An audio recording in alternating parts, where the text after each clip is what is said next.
And thank you everyone for joining us, taking a moment out of your busy schedules in this hectic holiday week. We are thrilled to have two presenters here today who are from the Right Question Institute. The first is Luz Santana. She is the co-director and one of the founders of the Right Question Institute. Luz helped develop the concept of microdemocracy, one of the tools at RQI. The idea that low-income people can begin to participate in ordinary encounters with public and publicly funded institutions. She's also co-author of Make Just One Change, published by Harvard Education, and she was chosen as a community fellow at MIT. Luz is an incredibly talented person who can find the simplest ways to make it possible for all people to learn how to think and act more effectively on their own behalf. Her work is informed not only by her personal experiences, but also from lessons she's learned from people all over the country who she has interacted with in the many, many presentations that she has done, both in person and more recently, virtually. So Luz, welcome to the program today. Also with her is Yeja Dunn, who is the program coordinator at the Right Question Institute. Yeja graduated from Dartmouth with a double major in sociology and women's gender and sexuality studies. While at Dartmouth, she managed educational and social programming to raise students' awareness of gender-based social issues and organized events such as Pride and annual IVQ conference. Also, and this is so interesting, Yeja was co-captain of the Dartmouth women's rugby team as it transitioned to a varsity sport and claimed the Ivy League championship in its first season. And she is more recently also participating in the Friends of Dartmouth Women's the Beantown rugby team, which is a semi-professional rugby team. They also volunteer for Big Brothers Big Sisters and sit on the Friends of Dartmouth Women's Rugby Advisory Board and the Dartmouth LGBTQIA+ Alum Association Board.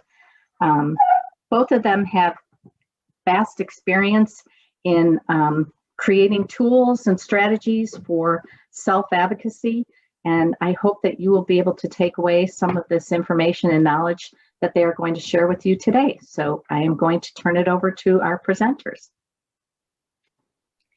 Thank you, Heidi, for that wonderful introduction. So we are very excited to have this opportunity to work with you today. And I think that I have known Heidi and Caitlin for a long, long time due to our work together in developing some tools. One that I will be introducing today, and also a census tool. A tool to engage people to participate in the census that we developed early this year. Anyway, so I'm excited, and this is what we will be doing today. Welcome all. All right, so in this session, what we will be doing is exploring the importance of advocating for our libraries. And to do that, we will give you an experience in some of the tools that we have developed that are key for advocating effectively. And we will discuss potential applications and steps to integrate the strategy that we are sharing with you into the ongoing work at the library. All right, and here is what we will be doing. So welcome all, and I just gave you a session overview, and Yeja is going to share some of the logistics. We are going to do some brief introductions. I will give you a brief overview of the work of the Right Question Institute. Then we will start to work. And we are going to problem solve using the right question strategy. And the way that we will be doing it is that we will be introducing one of our processes, we will close it down, and then we will introduce another process that you can use. We will have a reflection, there will be lessons and applications. Then there will be time for questions and answers, and then next steps. So that's our agenda for today, and as you can see, it's pretty packed.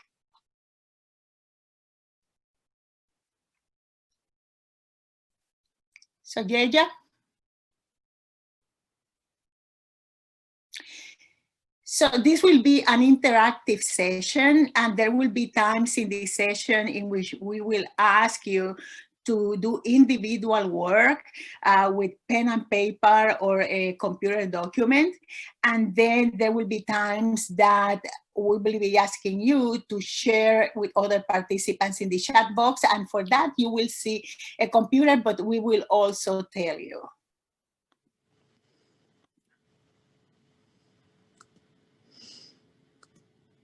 So, Luz, can you hear me now?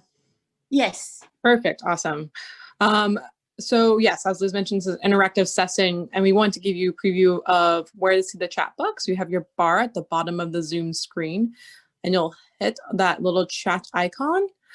And you want to be sure to select everyone, I believe, in this meeting. Instead of all panelists and attendees, it'll be everyone. And so this is so we can have a dialogue together and learn. So be sure to select that as you go through the session when we ask for these interactive components.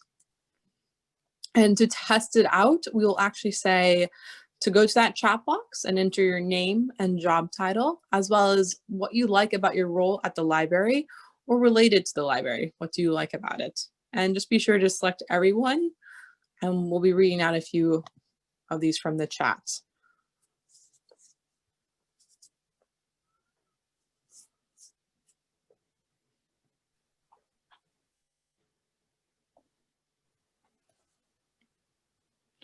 We have Diana, Director.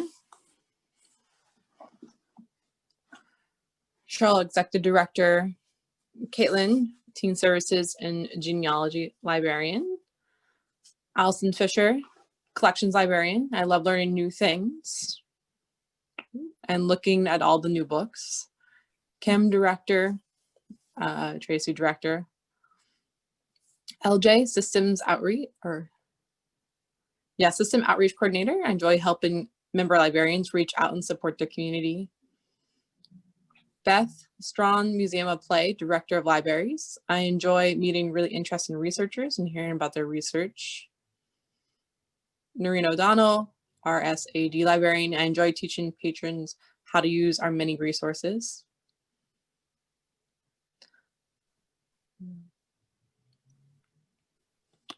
Maria, Director. I like the variety of duties that come with running a small library.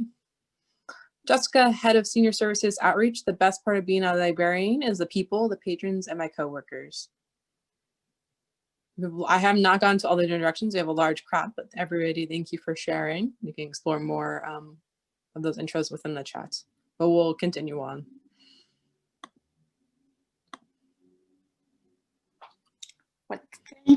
Thank you all. So I'm gonna give you a brief overview of the right question strategy. And this is a strategy that fosters the development of skills for asking better questions and participating more effectively in decisions.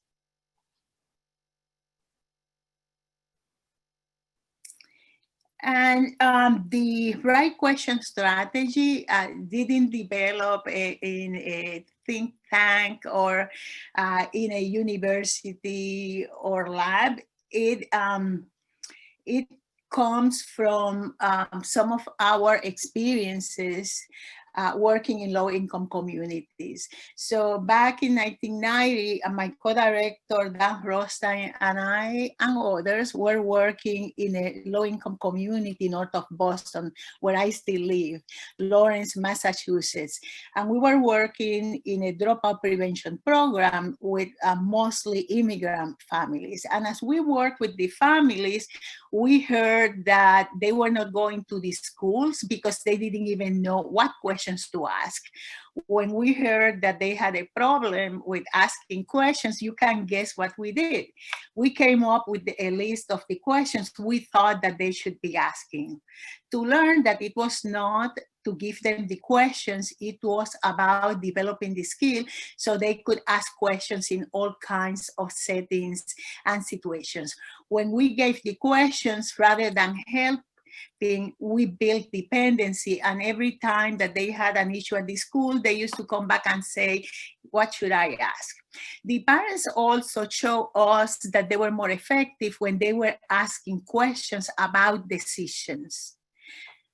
Questions about the reasons, questions about the process, and questions about their role in the decision-making process. So all what we offer today came from that work that we initially did with parents. They inform what we do. And part of what we learned is that asking questions is a fundamental skill that all people should have, students, citizens, and workers as well. So the insights from parents have come a long way, and what we have been doing over the years is distilling what is essential to quickly and easily build the skill of question formulation. And as you can see here, there is Make Just One Change, which is a book to teach students how to ask their own questions. And right now there are around 1 million educators around the world who are using our question formulation strategy. The book has been translated into several languages, and you can see here the Japanese translation. There has been studies about the power of our strategy. There are studies in the area of healthcare. And then there has been applications by the Library of Congress, by the National Science Foundation, which has funded our work to teach graduate students how to come up with better research questions. And I can go on and on, but that's not what we are doing here today. All right, so we are going to move now to problem solve with the right question strategy. And just be aware that we'll be giving you an experience. And at the end of the session, we will be taking questions. So if you have a question, please write it down so you can post it later.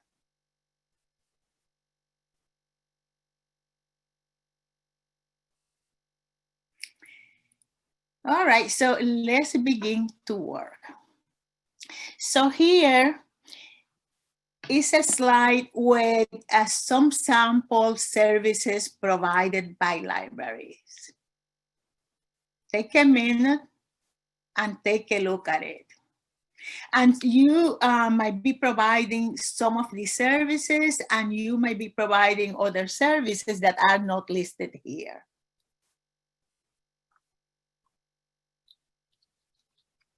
Just take a minute and take a look at it.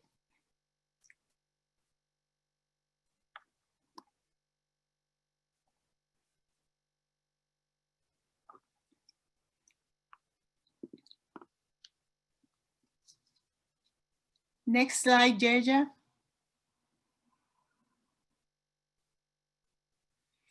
All right, so decisions are constantly made that affect these services.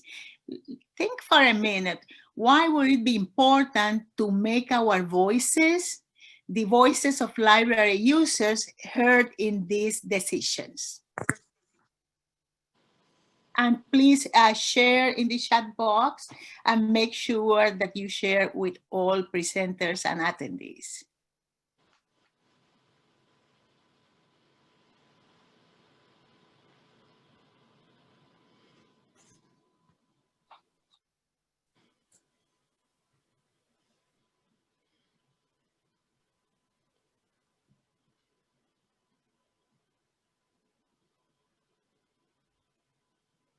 Why would it be important to make our voices, the voices of library users, heard in these decisions?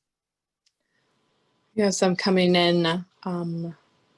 They are receiving the services. They should have a voice in them because they are the population we serve, who the programs are supposed to benefit. Users of the service can provide stories or anecdotal evidence of how important and impactful the services are. The services are for them. We can't create valuable services without input from the consumers. The voices can let decision makers know how many and which people are impacted by these services. We need to have services that meet the community's needs. Thus, we need to learn from them and about their reality. We serve them and should be providing what they need from us.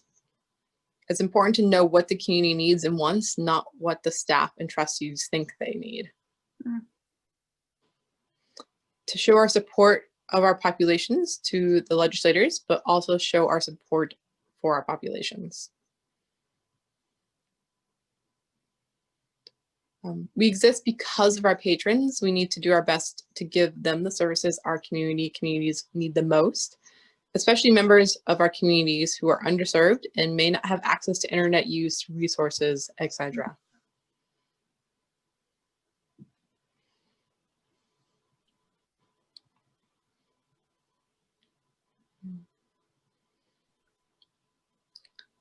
Because decision makers may not even be aware or think to ask.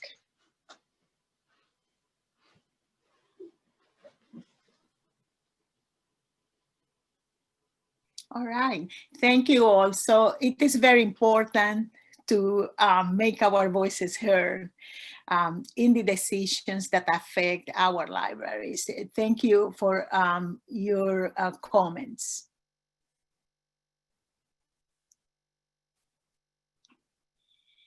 All right, so let's keep working, and we are going to introduce you now to a process called the question formulation technique. And to use the technique, there are some rules for producing questions. And the rules are to ask as many questions as you can, not to stop to answer, judge, or discuss. Write down every question exactly as it comes to mind and change any statements into questions. Now, let's think about these rules for a second and what might be difficult about following these rules. Just think about it for a second.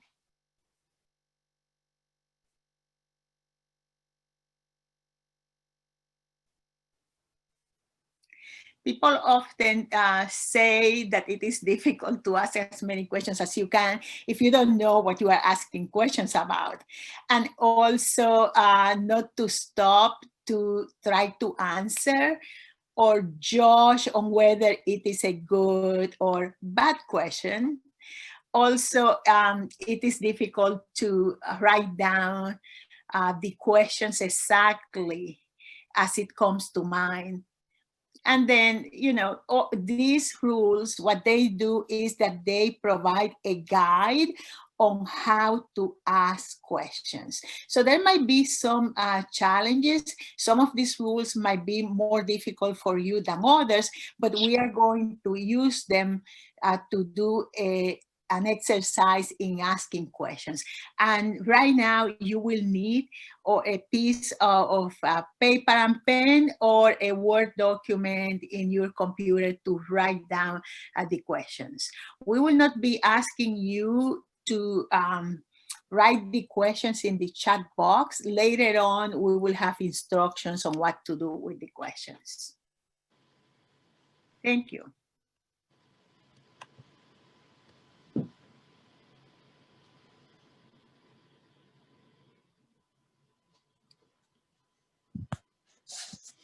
So we will be asking questions. This is the question focus about more and more libraries might disappear in the next 5 years or so. So following the rules, ask as many questions as you can. Do not stop to answer, judge, or discuss. Write down every question exactly as stated. Change any statements into questions. Using more and more libraries might disappear in the next 5 years or so. We will give about 2 minutes for this.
About 1 more minute.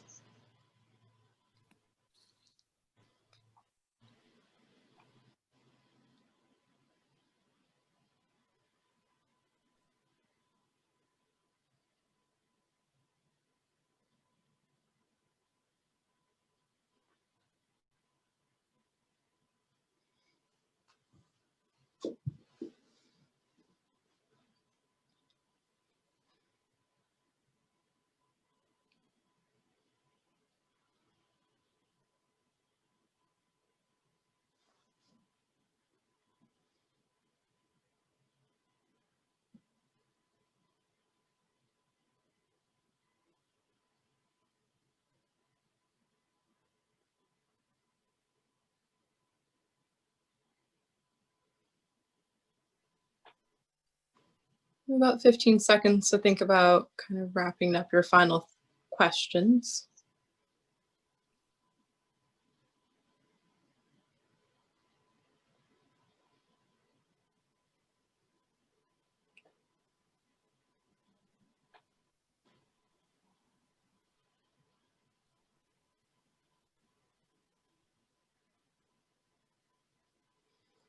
Okay, so pen your final question or type.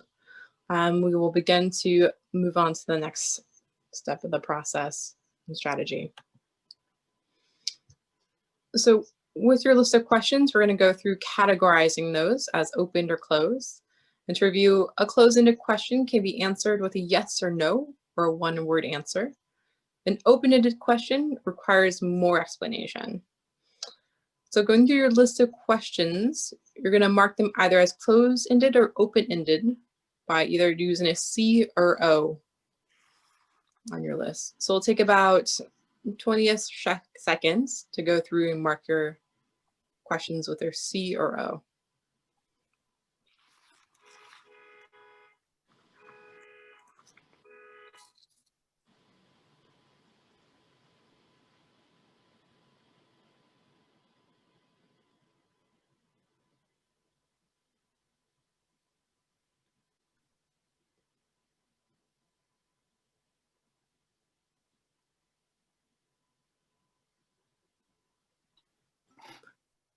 Okay. Wrap up that step. We'll head to the next one. And Luz, I think this is going to you. All right. So let's work for a second at the advantages and disadvantages of closed and open-ended questions. And let's begin by looking at the closed-ended.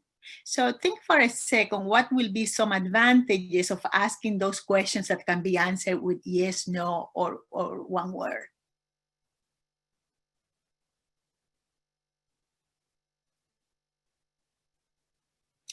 People often talk about the close-ended being brief and to the point, and they save time. Let's think about now about some disadvantages.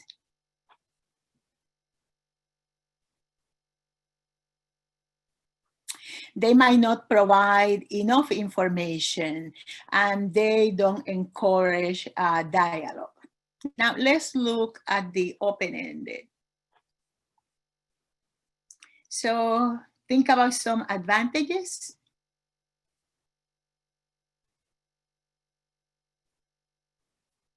Advantages could be that they provide more information, and you can learn more. They can go deeper. And let's think about some disadvantages now.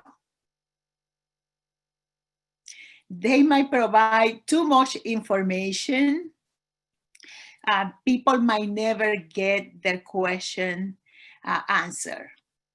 So as you can see, there are advantages and disadvantages in asking the close-ended questions, advantages and disadvantages in asking the open-ended questions. So the point here is that both types of questions are good and useful depending on what you want to know. So sometimes you can ask a close-ended question, and it is your starting point to ask other questions. People very often think that the open-ended are better than the close-ended, but what we have learned is that that's not true, that the close-ended are strategic.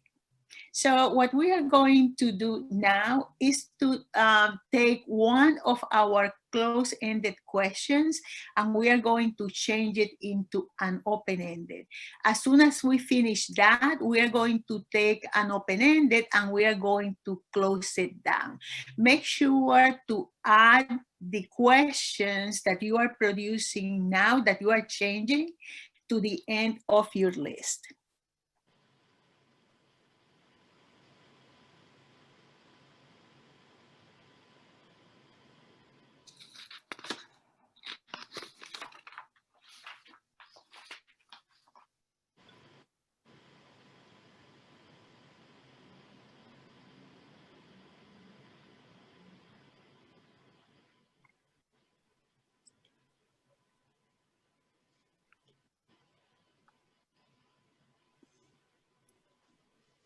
So I hope that you have one open-ended question that you change and one close-ended question that you change as well.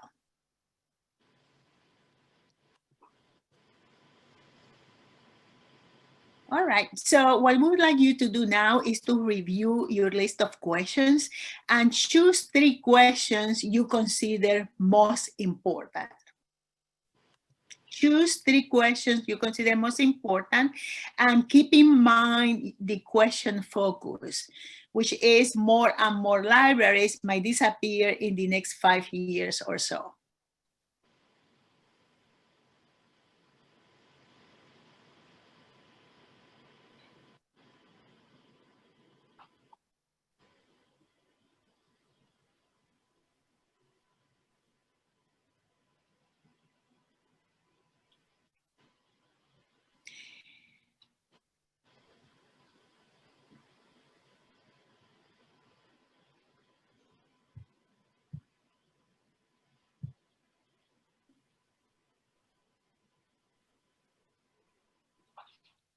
About 1 more minute to finish prioritizing.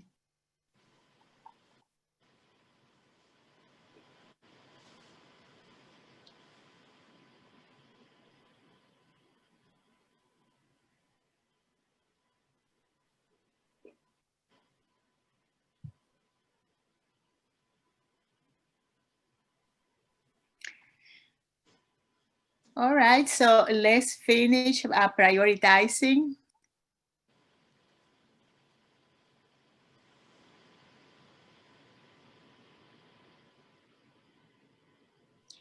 All right, can you go to the next slide, Yeja?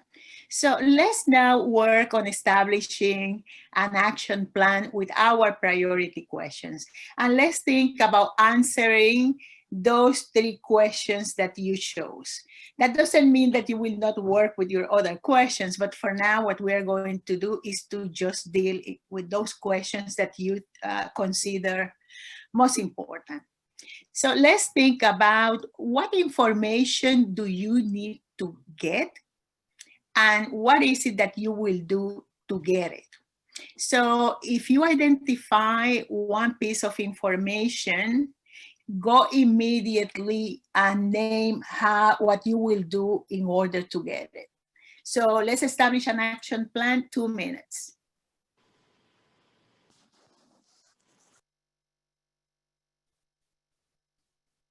Name the specific information that you need in order to answer the questions, and then what you will do in order to get it.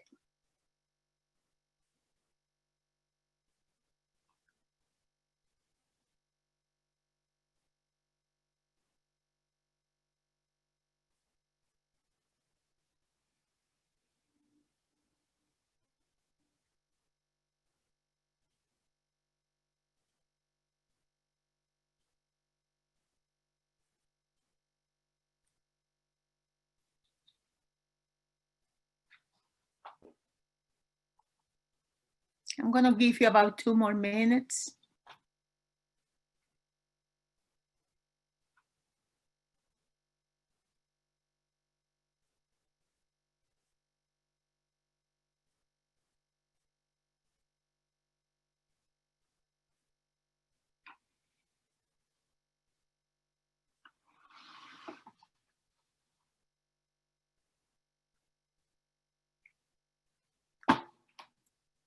Great. So let's finish writing down the information that you need to get or your task so we can move on.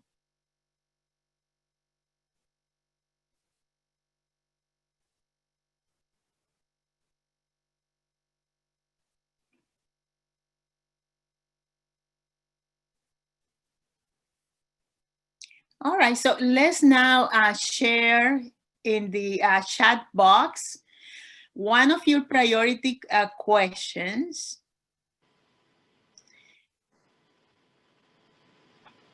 Check the number in the sequence of questions that you produce and one item in your action plan. So if you said that you need information about current decisions being made that will affect the library, then name, what you will do to get it. Are you gonna talk with board members? Are you gonna talk with decision makers in order to get the information? We have a question. What trends do you see that make you think that closing will happen? Question number 1. Need data, ask SCLS and New York Library Association.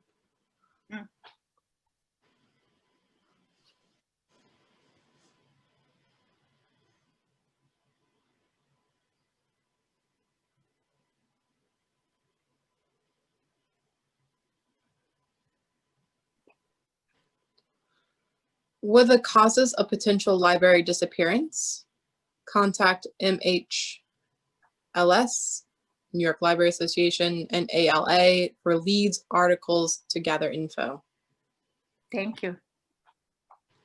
Will taxpayers still be willing to pay for libraries?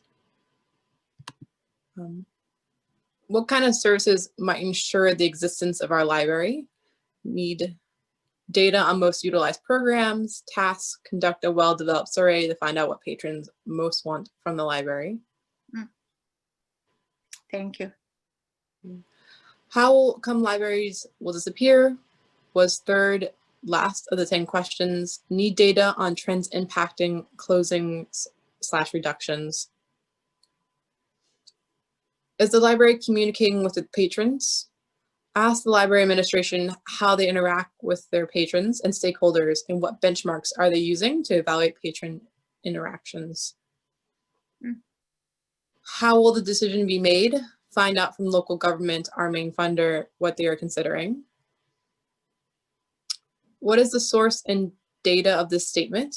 Number 2, need information on the source and data of the statement, do source checking.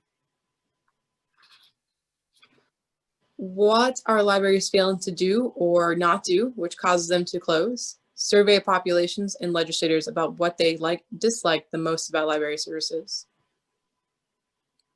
Forgot to ask from a question earlier for taxpayer question. Focus groups, surveys, walking around surveys.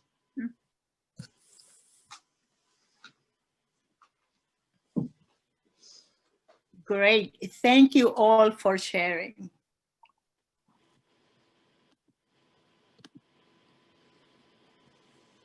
All right, so we have done a lot of work so far. So we thought about the services the libraries provide and why are those important. Then we move into asking questions and we introduce some rules. And we provided you with a question focus. More and more libraries might disappear in the next 5 years or so. Then we work in producing questions. We look at different types of questions, the closed and open-ended. We practice changing questions from one type to another. We prioritize, and then we establish an action plan. So what we're going to do now is to continue working with the questions that you produced. And we are going to do that by doing some thinking about decisions.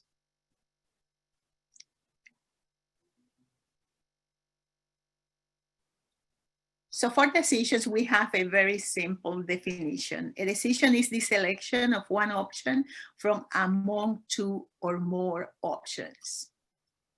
And the decisions that affect you, people in the community, libraries, are being made all the time.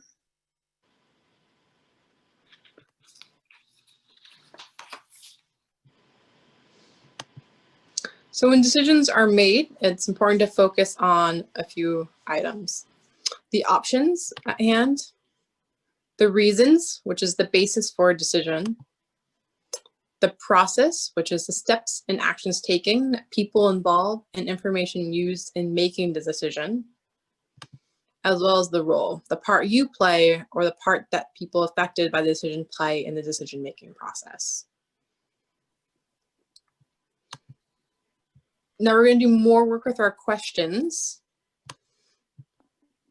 And we're going to find one question from your list that will help you learn about the reasons for the decision. And this can be the basis, the policies, the standards or regulations. And if you don't have a question about the reason, you can ask a new question if you don't have one. And you'll mark reason or by that question that you select. We have about 20-ish seconds.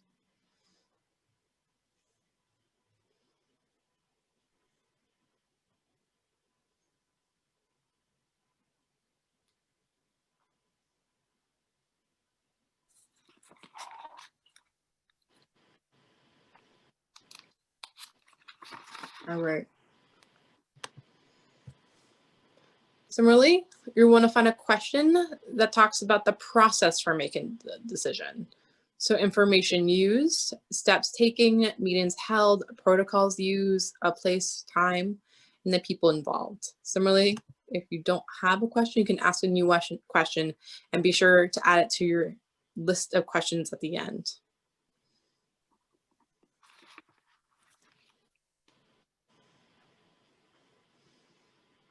About 20 seconds as well.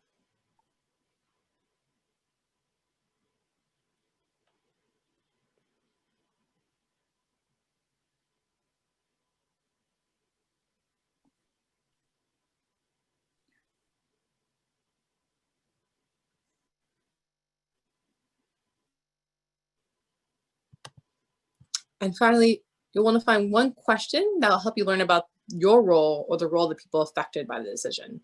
So this can look like action steps you or the people affected can take to influence the decision, as well as expectations around the role you and people affected by the decision can play. Additionally, ask a new question if you don't have one and add it to the end of your list. About 20 seconds.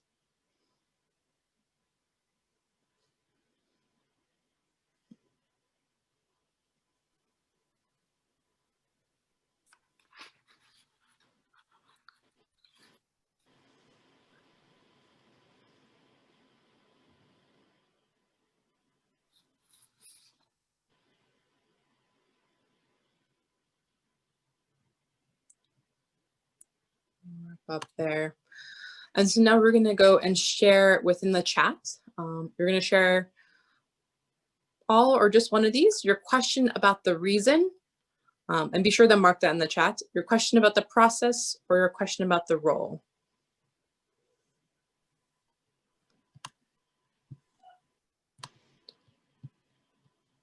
You can choose one of the three, or you can do all three. Just be sure to indicate whether it was about the reason, process, or role.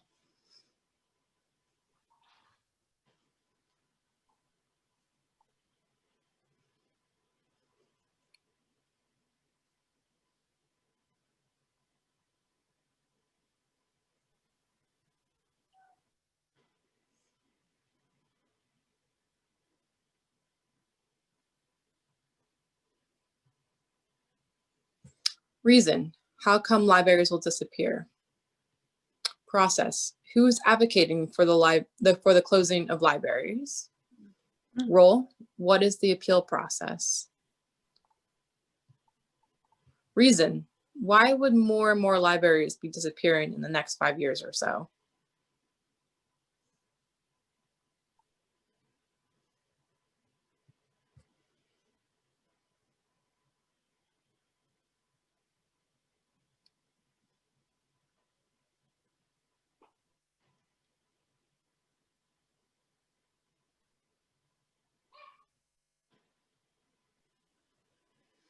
Reason, which communities are affected the most by library closures / disappearing?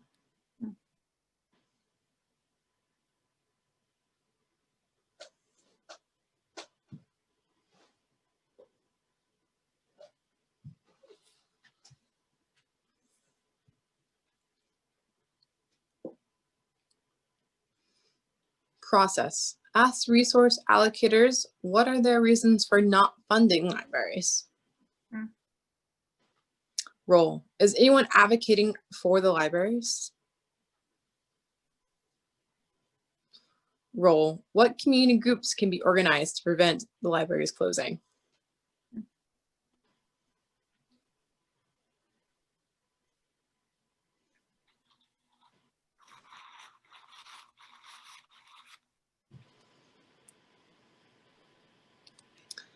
Thank you for sharing. We'll progress, but feel free to keep adding your questions. We'll move along in the process. Oh, we have one more coming in. Process. What will happen to library workers when libraries close? Thank you.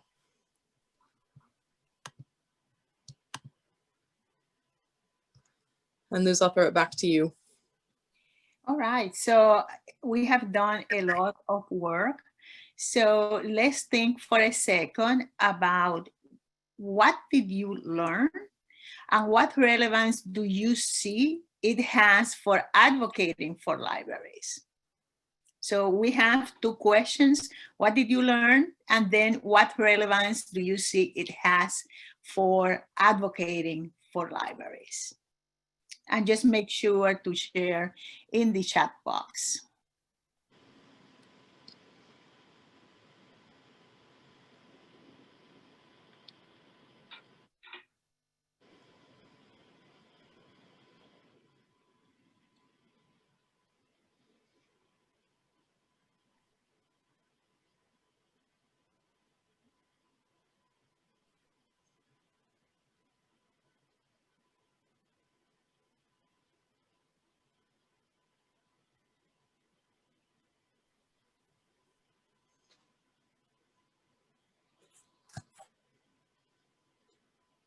So what did you learn here today?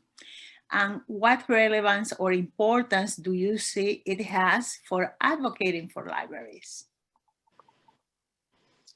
Yeah, you can start with a question, but it can morph in a totally different direction. It's important to have actions to take after asking questions.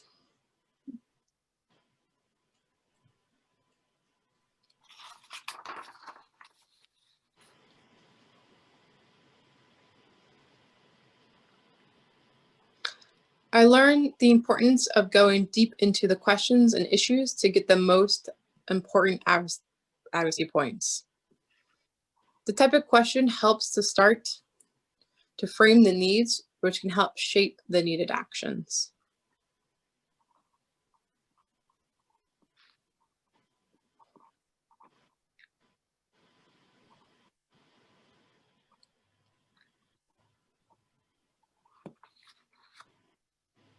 I think this process would be very helpful to moderate a conversation amongst shakers and movers in my community for many issues.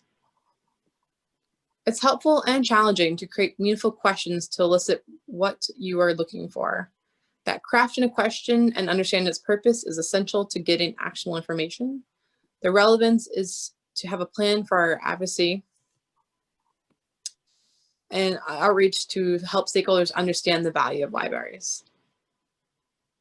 You will need to learn how to answer the questions for progress. I learned that most people in the session today are like me. We wonder why libraries could close and don't understand because we know and value what they bring to people. However, there are many people who do not think about, use, or even support keeping libraries open. It would be interesting to do this process with non-supporters. Mm.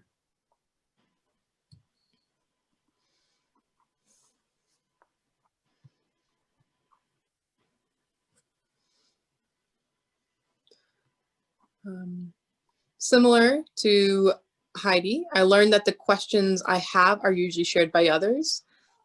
There are many questions that I thought were irrelevant or necessary, only to learn that others shared them. One from earlier, relevance. We need to not just grab the lowest hanging fruit on topics and messages for advocacy, but to prioritize issues and figure out the information we need to craft the best message.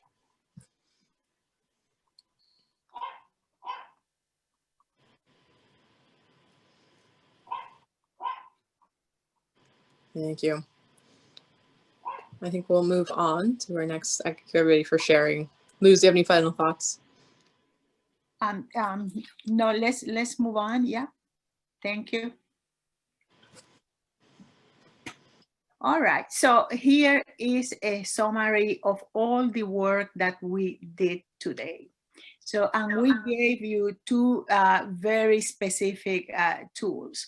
One for producing, improving, and strategizing how to use questions. And to do that, we gave you a question focus or topic that is used to ask questions. Then we ask you to produce questions following the rules.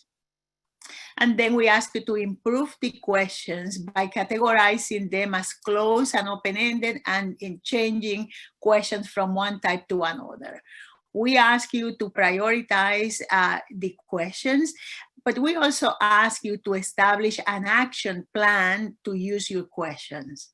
We provided a simple definition of what is a decision. And then we ask you to find questions about reasons, a process, and role. We also provided a very simple definitions of the key elements in decision making. And at the end, we ask you to reflect, to think about, what you learn, and also why what you learn is relevant to advocating for libraries. And that's it. You can see everything. You can see the full strategy in one slide. So a lot of work you did in a very short period of time. So the last part that we introduced is called the voicing decisions technique, and it is informed by criteria for accountable decision making that corresponds to key democratic principles. So when you ask questions about reason, you are asking questions about legitimacy. The question the reason should be informed by principles that are legitimate and that follow some rules, policies that are applied fairly. And then process corresponds with transparency. The process for making the decision should be visible to all. And role corresponds with opportunities for participation. The people affected by the decision must have a role in the decision making process. And you probably hear those words very often, especially when decision makers are talking. Very often they talk about legitimacy, transparency, and opportunities for participation. And what we have done here is to simplify that to make it more workable for people.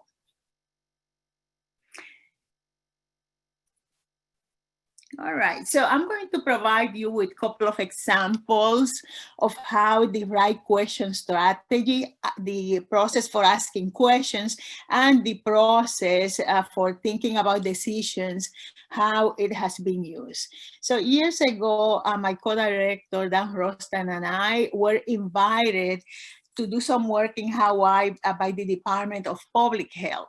It happened that the sugar cane plantation, it was the Hamakua Coast plantation, closed down. And the decision was made in London, but people in the community were being affected by that decision. So their healthcare, their housing, their jobs, all that was lost.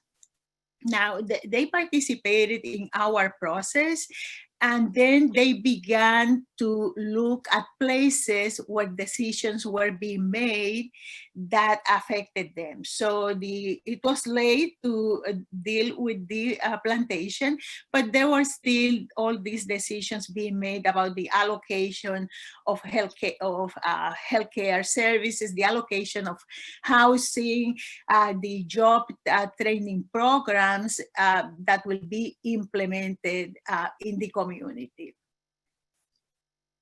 And then in New Mexico, after the death of a young student, a child, parents advocated for new policies and services, and they met with school officials to advocate for safety and to put after school programs, and also to provide transportation to some children in the community who could not afford to stay for the after school services. So they accomplished quite a bit by mobilizing to advocate for themselves. And the New Mexico story is interesting because Dan and I did a training for a group of advocates from the New Mexico Parent Information Center. And one of our participants slept through the 2-day training session that we did.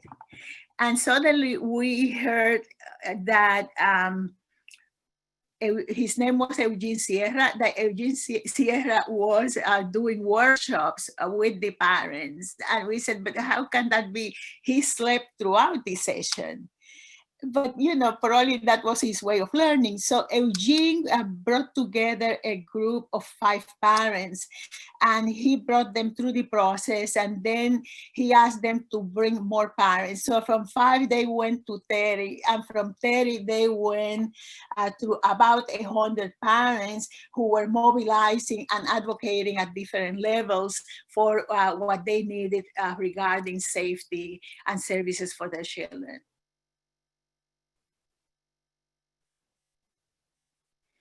All right, so let's think about applying the strategy for a couple of minutes. And I know I read one of you was already thinking, or some of you have already been thinking about how and where you can apply or use what you learned here today. So what we would like you to do is take a minute and identify a specific situation in which you can use what you learned here. And please share your ideas in the chat box.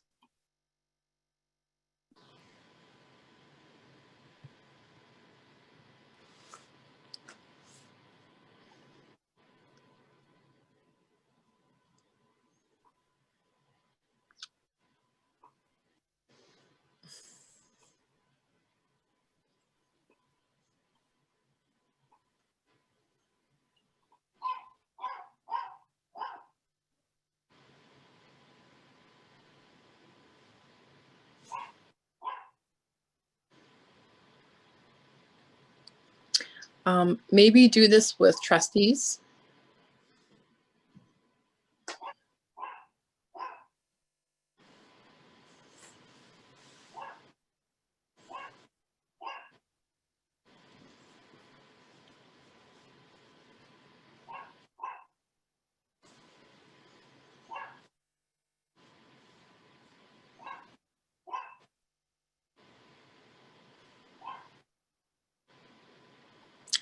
As part of a long-range planning process. When to resume regular hours in light of the pandemic. To help come up with ideas to change the minds of non-library users. Do this in an open program ahead of library votes. I would like to see the NYLA Council engage in this process. Work through this process with school librarians to help them know how to best advocate for their positions with their administration in mind. School or academics might try it with their faculty.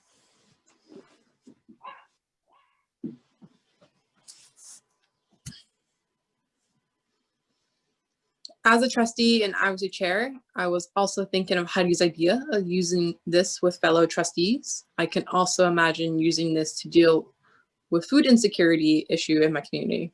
Mm.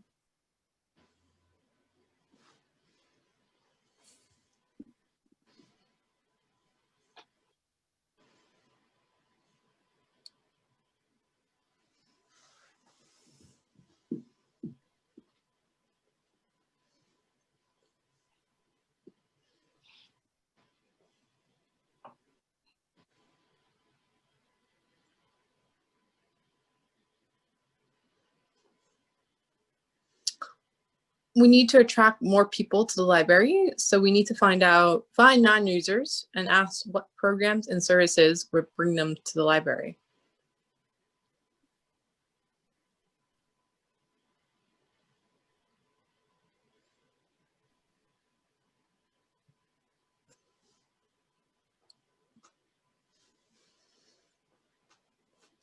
We actually got some good feedback or a note from Heidi, who we worked with for a long time. And that's important to mention that, the question focus, if you did use it in your community, could be a different statement relevant to what you want to do.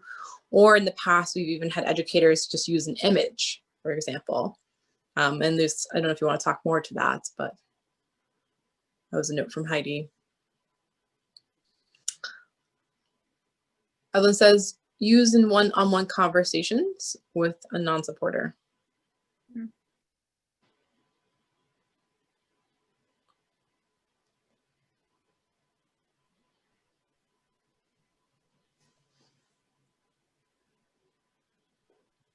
Thank you. thank you all. Great ideas on how to use it.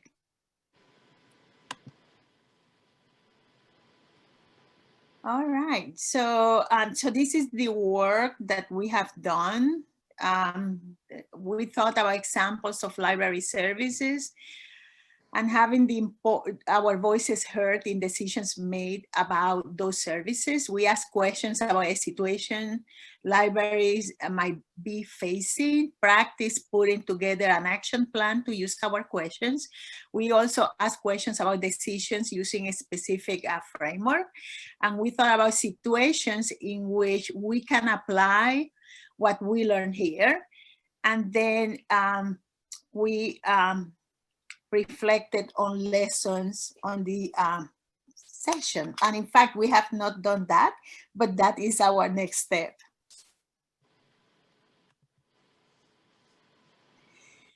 All right, do you want to take that away, Yeja?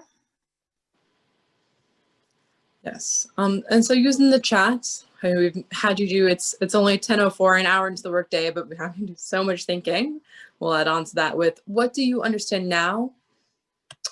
Sorry, that is different from when you began today, this morning. You can just put that into a chat and I'll read out for the group as well.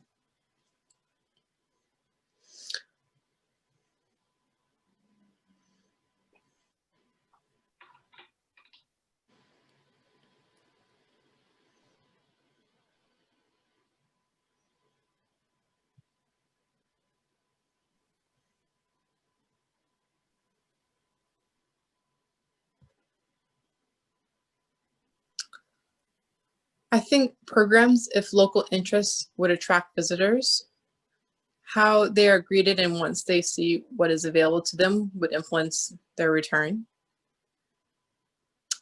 The process of developing questions with the intention of action, of an action.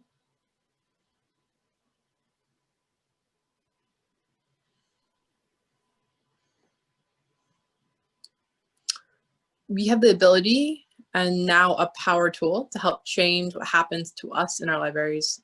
Thank you, Luz and Yeja. Thank you, Heidi.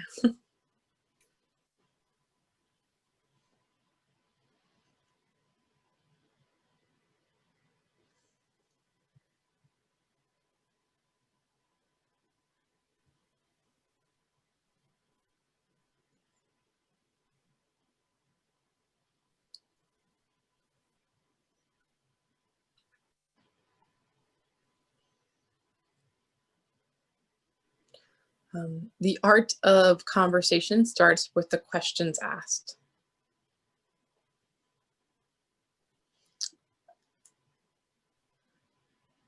Reason, process, and role. There are principles at play for any situation. The process to answer the question should be transparent and involve opportunities for participation and the decision-making process. I've used this process to inform my teaching in school. Now I know how it can be applied to a different purpose.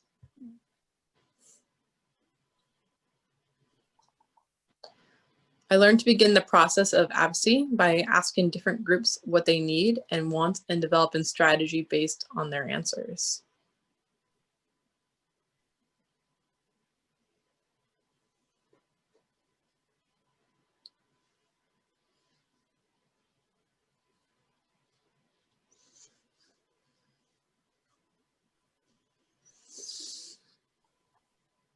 Thank you. Thank you, everybody. Thank you for sharing. Feel free to continue to put your reflections in the chat, but we'll progress along.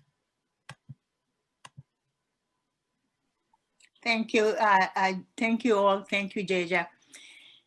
All right, so we are going to begin to wrap up, and I would like to share with you the importance of individual skills and democracy in our work, we all the time make the connection with democracy. And Heidi, at the beginning of the session, introduced an idea that we have developed, which is called micro-democracy. It's individuals participating in decisions being made at the level of the encounters that they have with programs, services, and institutions. And as I have been thinking about the library is at the heart of the community, and it will be a great place to start building those skills. And I know that you already have ideas on how you can use what you learned here today. And I'm going to, here I have a slide of two women. The woman on the right, on my right hand, and probably is the opposite way, but probably you know who she is. That is Rosa Parks. And the woman on the left, very few people know about her, and her name is Septima Clark. And Septima was an educator in the South Carolina public schools. And after 17 years of working at the school, she was fired from her job due to her participation involvement with the National Association for the Advancement of Colored People. And when she lost her job, she founded the citizenship schools. And she did that to build literacy skills in Black adults, so they could advocate for their needs, and so they could also vote. So having the ability to read and write was the ticket to be able to vote. And standing, you can see her cousin, Bernice Robinson, who was an activist and also a beauty salon owner. And here in the beauty salon was that they began to teach people how to read, write, and also to inquire. And Septima said that we need to be taught to study rather than to believe, to inquire rather than to affirm. So the importance of building inquiry skills, question asking skills in our staff, people in the community, library patrons is very important. And maybe that's something that more libraries can start doing, building those skills for participation, for system navigation, and for advocacy. So we can also use these skills ourselves. As you know, many decisions that affect you are being made all the time. In order to advocate with decision makers, it will be important also for us to ask on the question, to formulate the questions that we want to ask in order to bring more consciousness, awareness, and get what we need.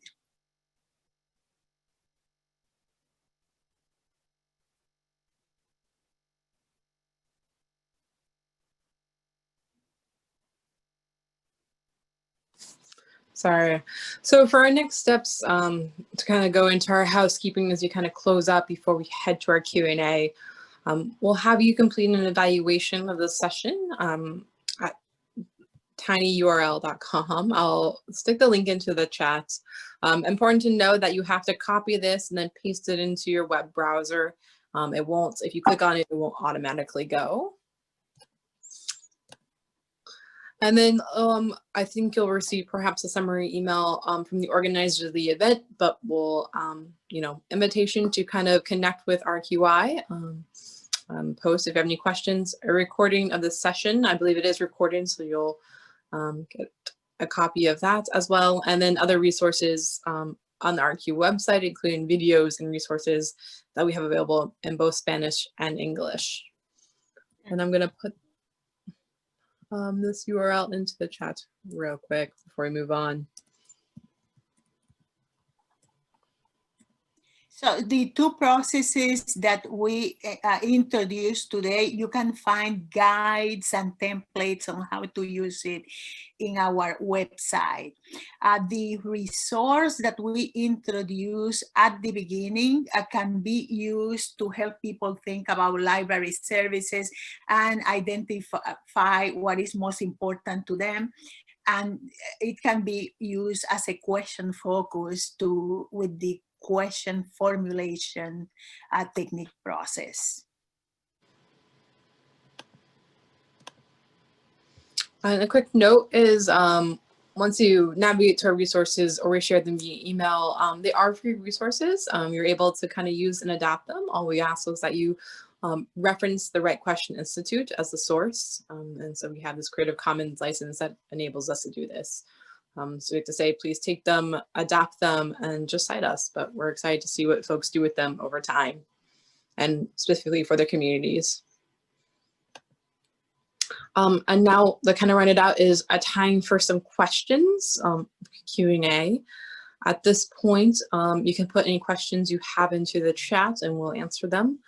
I know one came in earlier that I want to be sure that we get to, but if you have any additional questions, we'll do that now. But I do know one of the ones we had, Luz, that came in was somebody asked if we could talk further about the types of questions this process works best with. I believe that's probably was maybe the latter part, which was the voice and decisions technique, but I think it's an even broader question than that.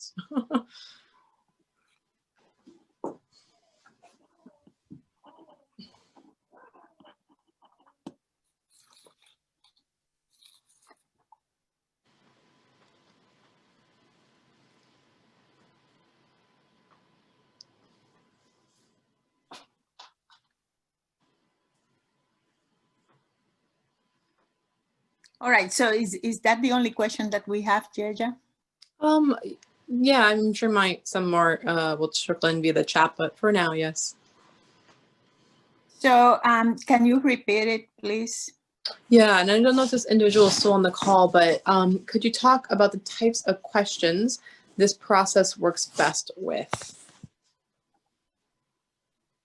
Well, this process is about producing the questions, giving people the opportunity to think about what they want to ask, rather than feeding them with questions or giving them the questions that they will have to internalize in order to ask them, which is I think that's pretty difficult when someone else asks the questions and then you have to use it.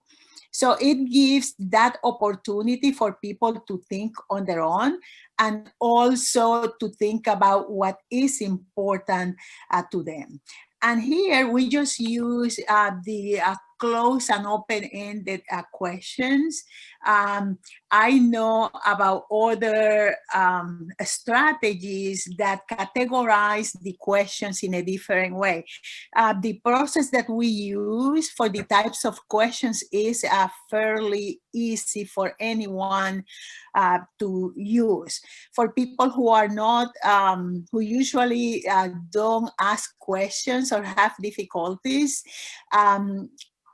just knowing about the closed and open-ended questions and it's important is like an eye-opening experience, because they figure out that depending on how they ask the questions will be the answers that they will receive. The process also gives license, gives confidence to ask questions in different settings, which many people in our communities don't do. So we talk about also in this session, in the transition, about the belief that the open-ended questions are better than the closed-ended. But we have seen over and over that both of them have value. And I think that that's part of the shift when people use our process, that they have to validate both types of questions. Anyway, so the kinds of questions that people ask through our process, as you saw, first of all, we just introduced the idea of asking and prioritizing the questions and looking at the different types of questions. But then we took it a step further by looking at questions about decisions, reasons, process, and role. And these two strategies, just the question formulation technique, you can use it and that will be enough. You cannot use the second part, the voice in decisions technique, without having people ask questions. And here the big shift for people here is about who is asking the questions. With this process, regardless of the level that people are, they should be the ones asking the questions, and you are the facilitator of the process.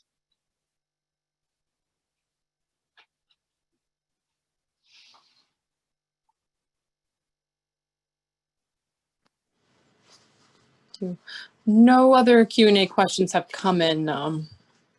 So anything else that you would like to know about our work? Or anything that you would like to share about your work? That will do too.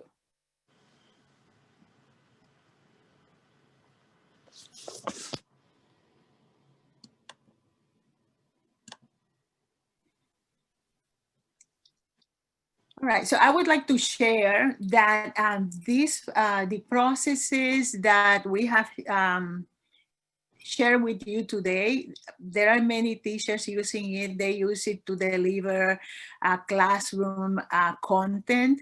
Adult educators have used it quite a bit with their students, and they have used both just the process for asking questions and the process for participating more effectively in decisions. And this work, and some of you already mentioned it, it can be used with individuals. It can be used with groups, and I cannot wait until COVID is over to be able to work with groups again. Even that today you were a group, but I miss the face-to-face work. But the process is also very successful if you use it online. So, and it has allowed us to continue doing our sessions, our trainings, and most recently we did work in the area of voter engagement. And it was a very similar, a very simple tool that we used to help potential voters make the connection between the services that they receive and voting. And that's something that Heidi, Caitlin, we can add to the simple tool with the services that we provided at the beginning to help people think about the services and inform you with the services that are most important to them. So just willing to do more work.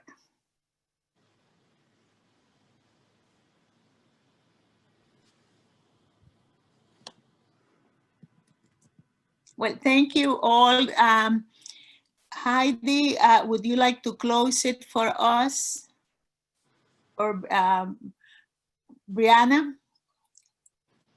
Sure, Heidi can pop on too, anyone from Winnie Lark. I just want to thank you both so much. I learned a ton. I'm definitely going to need to go back to the recording and just like dig in and do all of the practice exercises again. I think it was awesome and such a different perspective for all of us, self-advocacy all the way up to professional advocacy as well. So thank you all so much. Heidi, Caitlin, do you want to add anything? I just want to say, I'm always so amazed at how great these resources are. Luz and Yeja, thank you so much for presenting to us. I feel energized. I hope everyone else did. It looked like there were some enthusiastic responses in the chat. I think we can all work together using this great tool. And I just hope everyone has a very safe and happy Thanksgiving. Thank you. Absolutely. Caitlin, anything? I just want to say thank you for this great presentation. I'm definitely thinking more about how we can probe our legislators to really think about the state of libraries, especially here in our region. And thank you so much. And I hope everyone has a safe and happy, healthy holiday. Yeah. Thank you. Thank you, everyone. Have a wonderful day. Happy holidays. Thank you. Thank Take you for care. having us.